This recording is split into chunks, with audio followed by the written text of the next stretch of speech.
கேசவபுரத்துல சுபத்ரா சுப்பையாங்கிற கணவன் மனைவி இருந்தாங்க. அவங்களோட பொண்ணு ரோஜாவ மூர்த்திங்கிறவனோட கல்யாணம் பண்ணி வச்சாங்க. புருஷ முட்டாள் அப்படிங்கறதுனால அவளோட மாமியார் வீட்ல அவளோட மதிப்பு கொஞ்சம் குறைஞ்சிருந்தது. ரோஜா ஒரே பொண்ணுங்கறதால ரொம்ப செல்லமா வளர்ந்திருந்தா. ஊர் மக்கள் கூட அவ புருஷன் பண்ற வேலைக்கெல்லாம் அவளை கேலி கிண்டல் பண்ணிட்டு இருப்பாங்க. ஒரு 3 மாசம் இதே மாதிரி போயிட்டு இருந்தது. இது எல்லாத்தையும் பார்த்து அவளுக்கு கவலை ஆயிடுச்சு. தன்னோட புருஷனை அம்மா வீட்டுக்கு கூட்டிட்டு வந்துட்டான். எப்படியாவது தன்னோட புருஷனை மாத்தி வீட்டுக்கு கூட்டிட்டு போனோம்னு நினைச்சான். என்னம்மா, நல்லா இருக்கியா? மாப்பிள்ள நல்லா இருக்காரா? நான் நல்லா இருக்கேன் மாமா. வணக்கம் அத்தை. ஏன்பா இவ்ளோ நாள் ஆச்சா எங்களெல்லாம் பாக்குறதுக்கு உனக்கு? இல்லங்க அத்தை, அவ போலான்னு சொல்லிருந்தா கூட்டிட்டு வந்திருப்பேன். எனக்கு சொல்லவே இல்லையே. சொல்லிருந்தா சீக்கிரம் வந்திருப்பேன். சரி விடுங்க மாப்பிள, இப்பவாவது அவளை கூட்டிட்டு வந்தீங்கல்ல. ஏண்டிமா எங்களை மறந்துட்டியா? எங்க ஒரே ஒரு பொண்ணு, உன்னை பார்த்து எவ்வளோ நாள் ஆச்சு. இத்தனை பேர் பேசியும் ரோஜா எந்த பதிலும் சொல்லாம வீட்டுக்குள்ள போய் உட்கார்ந்துகிட்டான். ஏதாவது உடம்பு சரியில்லையா? என்ன ஆச்சுமா? அப்படின்னு கேட்டும் எதுவும் சொல்லல. முகத்துல ஒரு கோபத்தோட எல்லாரையும் பாத்துட்டு இருந்தா. அம்மா, என்ன சாப்பிடுற? ரொம்ப நாள் கழிச்சு வீட்டுக்கு வந்திருக்க. உனக்கு புடிச்சத சொல்லு, செஞ்சு தரேன். மாப்பிள்ள பக்கத்துல இருக்கறதாலதான் அவ எதுவும் பேசலன்னு நினைச்சு, ரொம்ப தூரம் பிரயாணம் பண்ணி வந்திருப்பீங்க. மாப்பிள்ள போங்க, ரூம்ல போய் ஓய்வெடுங்க. சரிங்க மாமா. ரோஜா, நீ கூட போய் ஓய்வெடு.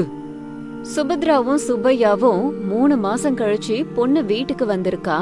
ஆனா எதுவுமே பேசாம இருக்காளேன்னு கவலைப்பட்டாங்க. ஏண்டிமா, வந்ததுல இருந்து ஒரு வார்த்தை பேசல. நீ இப்படியே உட்கார்ந்துருக்கிறத பார்த்தா பயமா இருக்கு.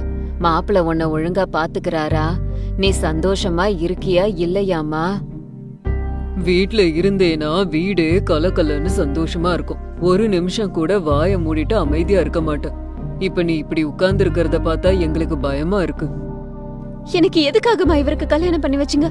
இவர் ஒரு அடி முட்டாள் தெரியுமா? ஒரு வேலை சொன்னா இன்னொரு வேலை செய்யறாரு. மொத்த வேலையும் நாசம் பண்ணிடுறாரு. ஏதாவது தவறு நடந்திருக்கோமா? உனக்கு கல்யாணம் பண்றதுக்கு முன்னாடி அவங்க ஊருக்கு போய் விசாரிச்சேன். எல்லாரும் இவரை நல்லவன்னு சொல்லியிருந்தாங்க தெரியுமா? என்னப்பா பேசுறீங்க நீங்க? 2 நாள் நான் இங்கேயே இருக்கேன். அவர் என்ன பண்றாருன்னு நீங்களே பாருங்க. என்னங்க, எல்லாத்தையும் இப்பயே பேசணுமா? அப்புறமா பேசிக்கலாம். புள்ள ஏற்கனவே கவலையில இருக்கான். ஏதாவது சாப்பிட்டுட்டு கொஞ்சம் ஓய்வு எடுக்கட்டும். போமா, போய் மூர்த்திய கூட்டிக்கிட்டு வா. ரோஜாவும் மூர்த்தியும் சாப்பிட்டுக்கிட்டு இருக்கும்போது சுபத்ராவும் சுப்பையாவும் அவங்க 2 பேரும் சாப்பிடுறத கவனிச்சுக்கிட்டு இருந்தாங்க. மூர்த்திய பாக்குறதுக்கு அவ சொன்ன மாதிரி தோணலங்கறதால ரோஜா தான் தப்பா புரிஞ்சுக்கிட்டு இருக்கான்னு நினைச்சாங்க. என்னங்க, வைக்கோல கொண்டு வந்து கட்டி போடுங்க. மாடு எதுவும் சாப்பிட்டுடாம பாத்துக்கோங்க. சரி ரோஜா அப்படின்னு சொல்லிட்டு மூர்த்தி வைக்கோல கயிறால கட்டி கூரை மேல போட்டான். நம்ம பொண்ணுதான் அவரை தப்பா புரிஞ்சுக்கிட்டு இருக்கா. நம்ம மாப்பிள்ள புத்திசாலியா தான் இருக்காரு. இவ்ளோ மேல போய் மாடு வைக்கோல சாப்பிடாதல்ல. மாட்டுக்கு வேணும்னா நம்ம மேல ஏறி கொஞ்சம் கொஞ்சமா கொண்டு வந்து அதுக்கு போடலாம். சாயந்தரம் ஆயிடுச்சு இல்லங்க, மாட்டுக்கு கொஞ்சம் தீவனம் போடுங்க. கொஞ்ச நேரம் கழிச்சு நம்ம பால் கறக்கலாம். மூர்த்தி போய் வீட்டு முன்னாடி ஏனிய போட்டு, ஏ மாடு வா, ஏனில ஏறு, போய் வைக்கோல சாப்பிட்டு சீக்கிரமா பால கொடு. மாடு வராததால மூர்த்தி அத பலவந்தமா இழுத்தான். மாடுங்க சத்தமா கத்துனதால வீட்ல இருந்த 3 பேரும் வெளியில வந்து என்ன ஆச்சுன்னு பாத்தாங்க. என்ன ஆச்சு மாப்பிள்ள? ஏன் மாடுங்க இப்படி கத்துதுங்க? டெய்லி இதுக்கு சாப்பிட சொல்லி கொடுத்தீங்களே, எப்படி சாப்பிடணும்னு சொல்லி கொடுத்தீங்களா நீங்க? மேல ஏறி வைக்கோல சாப்பிடு, பால் கொடுன்னு சொன்னா இதுங்க இப்படி கத்துதுங்க. மாடுங்க ஏனில ஏறி எப்படி சாப்பிடுங்க? நம்ம தான் கொஞ்சத்தை எடுத்துட்டு வந்து அதுக்கு போடணும். ஓ, அப்படி பண்ணணுமா? மாப்பிளைக்கு இந்த வேலையெல்லாம் தெரியாது போல இருக்கு. வைக்கோல சாப்பிட்டதுக்கு அப்புறம் சுப்பையா பாலை கறந்து வெளியில கிளம்புறதுக்கு ரெடியானாரு. அதுக்குள்ள சுபத்ரா வந்து, என்னங்க, மாப்பிள்ளையையும் கூட்டிக்கிட்டு போங்க. வீட்ல தனியா இருக்காரு. எவ்ளோ நேரம் முட்டை போடுற கோழி மாதிரி ஒரே இடத்துல இருப்பாரு. அப்படி வெளியே 4 தெருவுக்கு கூட்டிக்கிட்டு போயிட்டு வாங்கல. சரி சரி மாப்பிள்ள, உங்களுக்கு ஓகேவா? பால் விற்க போய்கிட்டு இருக்கேன், வரீங்களா? வர மாமா. 2 பேரும் சேர்ந்து பஜாருக்கு பால் விற்க போனாங்க. தினந்தோறும் சுப்பையா எங்க நின்னு விப்பாரோ அந்த இடத்துல இன்னைக்கு காய்கறி வண்டி இருந்தது. மூர்த்திய அனுப்பி அந்த வண்டிய கொஞ்சம் தள்ளி நிப்பாட்டும்படி சொன்னாரு. வண்டிய கொஞ்சம் தள்ளி விட்டதும் அந்த இடத்துல 2 பேரும் பால் வித்தாங்க. அடடா, இன்னைக்கு நீங்க வந்த பரபரப்புல பால்ல கொஞ்சம் தண்ணி ஊத்த மறந்துட்டேன். அப்படின்னு சொல்லி ஒரு சொம்புல நல்ல தண்ணிய கொண்டு வந்து பால்ல ஊத்துனாரு. மாமா, பால்ல தண்ணி கலக்கறது தப்பு இல்லையா? நம்ம எல்லா நாளும் ஒரே மாதிரி பாலை விக்கணும். ஒரு நாளைக்கு இந்த மாடு திக்காவும் ஒரு நாளைக்கு தண்ணியாவும் பாலை கொடுக்குங்க. அந்த நேரத்துல தண்ணி கலக்க கூடாது. எப்ப திக்கா கொடுக்குதுங்களோ அப்பதான் கலக்கணும். இதெல்லாம் தான் வியாபாரம் மாப்ள. அடடே, பால் திக்கா இருக்கு, இன்னும் கொஞ்சம் தண்ணி கலந்தா தானே மாமா சரியாகும் அப்படின்னு சொல்லி ஒரு பெரிய பாத்திரத்துல தண்ணிய கொண்டு வந்து ஊத்திக்கிட்டு இருந்தான். அது ரொம்ப தண்ணியானதால அந்த பாலை பார்த்து யாரும் வாங்குறதுக்கு முன் வரல. அடடே மாப்பிள, என்ன வேலை பார்த்துட்டீங்க? எல்லா பாலும் வீணா போச்சு. பால் இவ்ளோ தண்ணியா இருந்தா யாரும் வாங்க மாட்டாங்க. நான் இப்பதான் உங்ககிட்ட சொன்னேன் தினமும் ஒரே மாதிரி பாலை கொடுக்கணும்னு. நீங்க எதுக்காக இவ்ளோ தண்ணிய ஊத்துனீங்க? பாலை எடுத்துட்டு வீட்டுக்கு வந்துட்டாங்க. வீணா போன பாலை எல்லாம் கீழே ஊத்தினாங்க. அதுக்குள்ள சுபத்ராவும் ரோஜாவும் வெளியே வந்தாங்க. என்னங்க, பாலை விக்கலையா? ஆமா, பால் என்ன இவ்ளோ தண்ணியா இருக்கு? இவ்ளோ தண்ணியான பாலை யார் வாங்குவாங்க? மாமா பால் திக்கா இருக்க கூடாதுன்னு சொன்னாரு. நான் தான் தண்ணிய ஊத்துனேன்.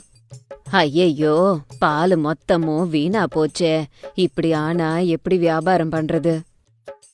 சரி விடுங்க, தானியம் இருக்கிற கிடங்கு இருட்டா இருக்கு. கொஞ்சம் வெளிச்சம் வேணுங்க. கொஞ்சம் வெளிச்சம் தெரிஞ்சதுன்னா போதும், தானியத்தை கொண்டு வந்து சமைப்பேன். இன்னும் சமைக்க ஆரம்பிக்கல. மூர்த்தி உடனே ஒரு கூடையை எடுத்து தலையில வச்சுக்கிட்டு தானியம் இருக்கிற கிடங்குக்கு போனான். மறுபடியும் வெளியில வந்தான். இந்த மாதிரி பல தடவை பண்ணான். அதுக்குள்ள சுபத்ரா வந்து மூர்த்திய கேட்டாங்க. என்ன ஆச்சு மாப்பிள, இத்தனை தடவை நடக்கிறீங்க, அதுவும் தலையில கூடைய வச்சுக்கிட்டு? அந்த அறையில இருட்டா இருக்கு, தானியம் எடுக்க முடியலன்னு ரோஜா சொன்னால, அதான் கூடையில வெளிய போய் சூரிய ஒளியை எடுத்துக்கிட்டு ரூம்ல போய் போட்டுக்கிட்டு இருக்கேன். இது வரைக்கும் 30 கூடையாச்சு, ஆனா இன்னும் இருட்டாதான் இருக்கு. இந்த மாதிரி நீங்க 1 வருஷம் பண்ணாலும் ரூமுக்கு வெளிச்சம் வராதுங்க. அந்த ரூம்ல தீபம் ஏத்தினாலோ இல்லனா ஏதாவது ஜன்னல கிண்ணல திறந்தா உள்ளுக்குள்ள வெளிச்சம் வரும். ஆமா அத்த, இத பத்தி நான் யோசிக்கவே இல்லையே. ஒரு நிமிஷம் இருங்க, நான் என்ன பண்றேன்னு பாருங்க. என் பொண்ணு சொன்னது நிஜம்தான். இந்த பைய ஒரே முட்டாளா இருக்கானே, ஒரு வேலையும் செய்ய தெரியலையே. இப்படியே போச்சுன்னா என் பொண்ணு வாழ்க்கை அப்படின்னு நினைச்சாங்க சுபத்ரா. அப்பா, காய்கறி வாங்கிட்டு வந்தீங்களா? இல்லம்மா, வாங்கிட்டு வரேன். என்னங்க, கொஞ்சம் தண்ணி குடிச்சிட்டு போங்க. அவங்க இவங்கள்ட்ட பேச்சு கொடுத்துக்கிட்டு கிடைக்கிறத வாங்கிட்டு வராதீங்க, புரிஞ்சுதா? இன்னொரு தடவை சொல்லணுமா? ஏன் இப்படி சொல்ற? நான் ஏன் அப்படி பண்ண போறேன்? ஞாபகம் இல்லையா? ஏற்கனவே ஒரு தடவை காய் வாங்க போய் தெரிஞ்சவன் வந்தான்னு சொல்லி சாயந்தரம் வரைக்கும் வரல. சாயந்தரம் வரைக்கும் சமைக்காம நான் காத்துக்கிட்டு இருந்தனே. இல்லம்மா, இந்த தடவை அப்படி பண்ண மாட்டேன். நானும் மாப்பிள்ளையும் போறோம், சீக்கிரமா வந்துடுறோம். சுப்பையா பணத்தை மூர்த்தி கிட்ட கொடுத்துட்டு காய்கறியையும் அவர் கையாலேயே வாங்க வைக்கணும்னு நினைச்சாரு. இவரு காசு விஷயத்துல எப்படி இருக்காருன்னு தெரிஞ்சுக்கிட்டு பொண்ணுக்கு நல்லது சொல்லணும்னு நினைச்சாரு. மூர்த்தி, பணத்தை எடுத்துக்கோங்க. போய் எல்லா இடத்துலயும் காய் வாங்கிட்டு வாங்க. நல்ல காயா வாங்குங்க. சில்லறை கொடுத்ததும் அதை கரெக்டா எண்ணி வாங்குங்க. நீங்க சொன்ன மாதிரியே செய்யற மாமா. மூர்த்தி காய்கறி எல்லாம் வாங்கிட்டு இருக்கும்போது கொஞ்சம் தூரத்துல சுப்பையா நின்னு அவரை பாத்துட்டு இருந்தாரு. எல்லாம் வாங்கினதுக்கு அப்புறமும் கையில கொஞ்சம் பணம் பாக்கி இருந்துச்சு.